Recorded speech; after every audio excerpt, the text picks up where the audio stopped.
ya. Kita bisa apa namanya? Beda juga dengan anak, ya. Beda dengan remaja, dewasa dan lainnya. Tetapi ada satu ayat ya Bapak Ibu, namanya apa ya? Menahodar. Oh, Niti Sastra yang mengatakan, jadikanlah anakmu raja pada saat dia balita di bawah 5 tahun. Ya, penuhi kebutuhannya. Tetapi sekarang udah berubah, Bapak. Ya sudah berubah.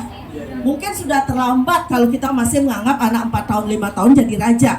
Sekarang itu baru sejak kecil 3 tahun deh sudah mulai diajarkan untuk mandiri, untuk bisa melakukan hobinya, bakatnya udah mulai diasah gitu. Jadi nggak dijadikan raja lagi ya gitu. Ya. Sekarang itu masalah lagi kalau anak-anak diberikan HP. Nanti ya ada bahasan itu. Kemudian kalau anak remaja, kalau anak usia 6 tahun sampai 13 tahun, jadikanlah dia seperti budak. Nah, disuruh-suruh. Nah, tergantung nih, kalau sejak kecil sudah disuruh-suruh dia akan semakin mandiri gitu. Tapi ayatnya mungkin sudah nggak relevan ya sekarang ya, udah terlambat gitu. Sampai 5 tahun baru katanya disuruh-suruh. Sekarang 4 tahun udah disuruh-suruh. Jadi apa aja mau, disuruh nyapu, disuruh ngupas bawang sambil bercerita nama-nama bumbu dan lain-lain kayak gitu. Makin dini semakin bagus ya.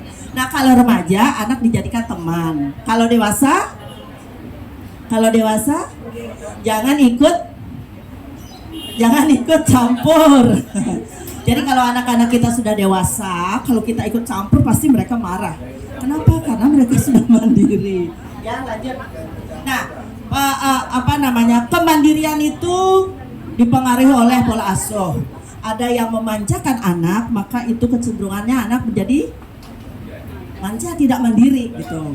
Ya, makanya suruh-suruh, jadi dia harus menderita dulu supaya nantinya dia besarnya.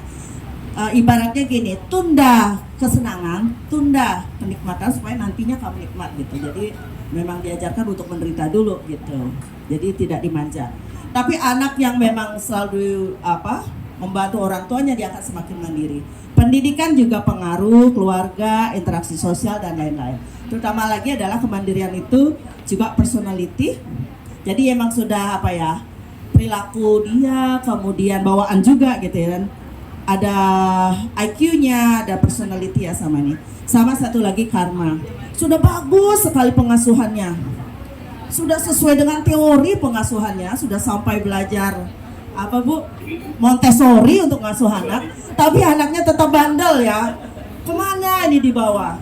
Sudah membayuh, sudah melukat, sudah macam-macam, masih tetap aja bandel ya. Mungkin ya kita tidak tahu, mungkin dia adalah karma dan reinkarnasi gitu. Jadi jangan sampai kita yang sakit gara-gara anak gitu ya. Mungkin salah satunya ini ya. Karma dan reinkarnasi. Lanjut. Kemarin karma dan reinkarnasi juga dibedah sama Bunda Arsani. Mau mandiri apa tangguh? Oh, dua-duanya. Tangguh itu ibaratnya adalah seperti bola karet. Kalau kita banting, bola itu akan mantul gitu. Tapi orang yang tidak tangguh, yang mental illness dan lain-lain, kalau seperti bola kristal, kalau kita banting pecah. Banyak anak yang seperti itu sekarang. Sedikit-sedikit stres, sedikit-sedikit depresi, kemudian healing dulu sekarang judulnya ya gitu. Karena mereka itu memang sudah ketangguhannya kurang. Jadi pengaruhi oleh gadget juga gitu ya. Hati-hati dengan gadget. Gadget itu adalah sesuatu yang tidak aman ya, apalagi bagi anak, begitu juga kita. Oke, itu tangguh. Tapi kalau mandiri adalah kemampuan, kesanggupan untuk berdiri sendiri, ya. Kemudian keberanian untuk melakukan sesuatu dan penuh dengan tanggung jawab. Selanjutnya, tidak bergantung pada orang lain. Selanjutnya adalah baik itu secara finansial ataupun emosional. Emosional itu artinya secara mental ya. Saya bahagia jika dekat dengan suami. Mandiri nggak itu? Tidak. Jadi kebahagiaannya ditentukan oleh keberadaan orang lain. Itu yang tidak mandiri. Tapi saya bahagia dengan apa yang saya miliki, dengan apa yang saya lakukan. Itu mandiri secara emosional. Contohnya seperti itu ya. Nah, lanjut.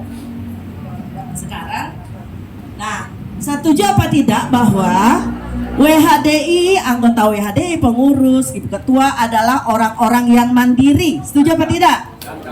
Setuju, tepuk tangan. Oke. Nah, sekarang karena di sini nih kita semuanya adalah mempunyai pengetahuan dan kemampuan yang mungkin sama ataupun mungkin ibu-ibu lebih banyak. Saya pengen deh tahu dari masing-masing ibu-ibu bentuk-bentuk kemandirian yang ibu miliki itu seperti apa sih? Gitu. Kita mulai dari siapa? Dari Ibu Ketua ya.